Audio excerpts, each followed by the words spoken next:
പത്തരമാറ്റിൻ്റെ കിടിലൻ എപ്പിസോഡിലേക്ക് എല്ലാവർക്കും സ്വാഗതം. അങ്ങനെ നമ്മുടെ നവീന് മുത്തശ്ശനെ കണ്ട് സംസാരിച്ചിട്ടുണ്ടായിരുന്നു.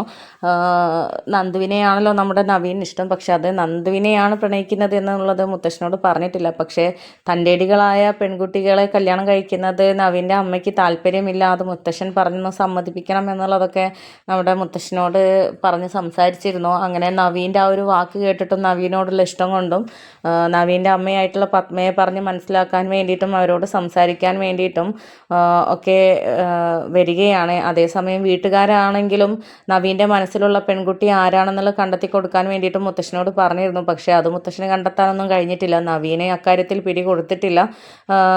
വീട്ടുകാർ സമ്മതിച്ചാൽ ഞാൻ പ്രണയിക്കുന്ന പെൺകുട്ടിയെക്കുറിച്ച് പറഞ്ഞോളാം എന്നുള്ള രീതിയിലാണ് നവീനെ മുത്തശ്ശനോട് പറഞ്ഞിരുന്നത്. അങ്ങനെ നവീന് പറഞ്ഞതനുസരിച്ച് മുത്തശ്ശൻ വീട്ടിലേക്ക് വരുന്നുണ്ട്.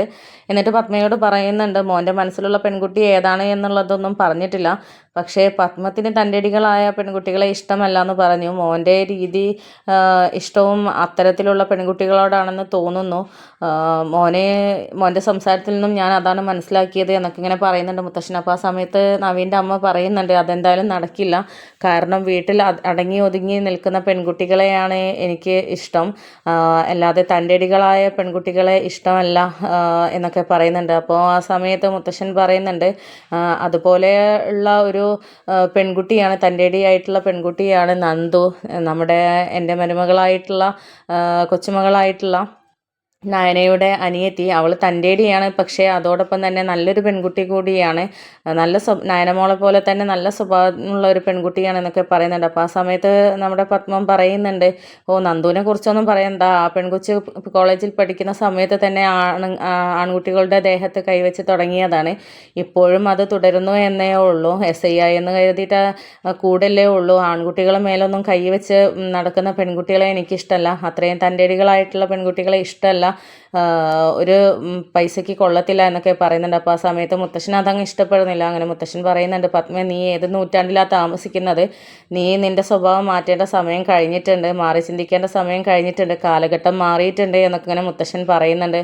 അപ്പോൾ ആ സമയത്ത് പറയുന്നുണ്ട്, എന്തായാലും എൻ്റെ മകൻ്റെ ഭാര്യയായിട്ട് വരുന്നവൾ നല്ല അച്ചടക്കവും ഒതുക്കവും ഈ വീട്ടിൻ്റെ മരുമകളായി എൻ്റെ മകൻ്റെ കാര്യങ്ങൾ ഒക്കെ നോക്കി ജീവിക്കുന്ന ഒരു പെൺകുട്ടിയായിരിക്കണം, അല്ലാതെ തൻ്റെടിയായിട്ടുള്ള ഒരു മരുമകളെ എനിക്ക് വേണ്ട, പ്രത്യേകിച്ച് നന്ദുവിനെ പോലെയുള്ള പെൺകുട്ടികളും വക്കീലോ പോലീസോ ഒന്നും എനിക്ക് വേണ്ട എന്നൊക്കെ ഇങ്ങനെ പറയുന്നുണ്ട്. അങ്ങനെ മുത്തശ്ശൻ പറയുന്നുണ്ട്, ഏതായാലും നവീൻ്റെ മനസ്സിലുള്ള പെൺകുട്ടി അത്തരത്തിലുള്ള പെൺകുട്ടിയാണ്, ഇനി പത്മമാണ് ചിന്തിക്കേണ്ടത് എന്നൊക്കെ ഇങ്ങനെ പറയുന്നുണ്ട്. അങ്ങനെ പിന്നീട് മുത്തശ്ശൻ യാത്ര പറഞ്ഞിട്ട് അവിടെ നിന്ന് ഇറങ്ങാൻ നിൽക്കുന്ന സമയത്താണ് നവീൻ അങ്ങോട്ടേക്ക് വരുന്നത്. അങ്ങനെ നവീനോട് മുത്തശ്ശൻ സംസാരിക്കുന്നുണ്ട്, എന്നിട്ട് നിൻ്റെ അമ്മയോട് ഞാൻ കാര്യങ്ങളൊക്കെ സംസാരിച്ചിട്ടുണ്ടായിരുന്നു, പക്ഷേ അമ്മയ്ക്ക് ഒരുമാതിരിപ്പെട്ട തൻ്റെടികളായിട്ടുള്ള പെൺകുട്ടികളെയൊന്നും ഇഷ്ടമല്ല, പ്രത്യേകിച്ച് നന്ദുവിനെ പോലുള്ള പെൺകുട്ടികളെയൊന്നും ഇഷ്ടമല്ല എന്നൊക്കെ ഇങ്ങനെ പറയുന്ന സമയത്ത് നവീൻ്റെ മുഖം വാടുന്നുണ്ട്. അങ്ങനെ നവീനോടും പറയുന്നുണ്ട്, എൻ്റെ അനിയുടെയും അവസ്ഥ അത് തന്നെയാണ്, വീട്ടിൽ ജാനകി സമ്മതിക്കുന്നില്ല, അവനൊരു പ്രണയം ഉണ്ടായിരുന്നു, പിന്നെ ആ പെൺകുച്ചിൻ്റെ വീട്ടുകാരും സമ്മതിക്കുന്നില്ല എന്നൊക്കെ ഇങ്ങനെ പറയുന്നുണ്ട്. അപ്പോൾ ആ സമയത്ത് നവീന പറയുന്നുണ്ട്, അത് അനിയുടെ രണ്ടാം വിവാഹം ആയതുകൊണ്ടാവും എന്നൊക്കെ പറയുന്നുണ്ട്. അപ്പോൾ മുത്തശ്ശൻ പറയുന്നുണ്ട്, രണ്ടാം വിവാഹം ആയതൊന്നും കൊണ്ടല്ല, ഇതുപോലെ ഒരു വീട്ടിൽ നിന്നും മൂന്ന് പെൺകുട്ടികൾ വരണ്ടാന്ന് കരുതിയിട്ടാണ് എന്നുള്ള രീതിയിലൊക്കെ തന്നെ ചെറിയ രീതിയിൽ പറയുന്നുണ്ട്. പക്ഷേ ആ സമയത്ത് നന്ദുവിനെയാണ് പറയുന്നത് എന്നുള്ള രീതിയിലൊന്നും നവീനെ ചിന്തിക്കുന്നുണ്ടായിരുന്നില്ല, നന്ദുവിനെയാണ് പറയുന്നത് എന്നൊന്നും നവീനെ അറിയുന്നുണ്ടായിരുന്നില്ല.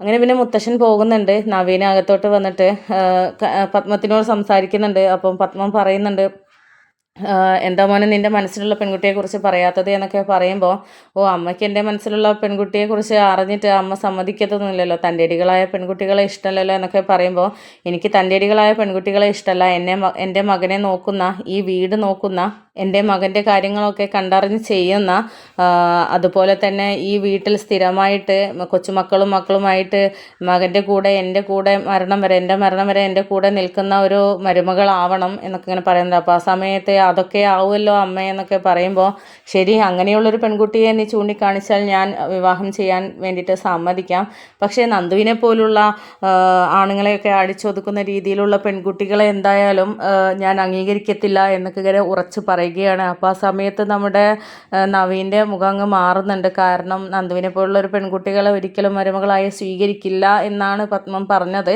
അതുകൊണ്ട് തന്നെ തൻ്റെ ആഗ്രഹം പറഞ്ഞിട്ട് കാര്യമില്ല എന്ന് തീരുമാനിക്കുകയാണ് നവീൻ.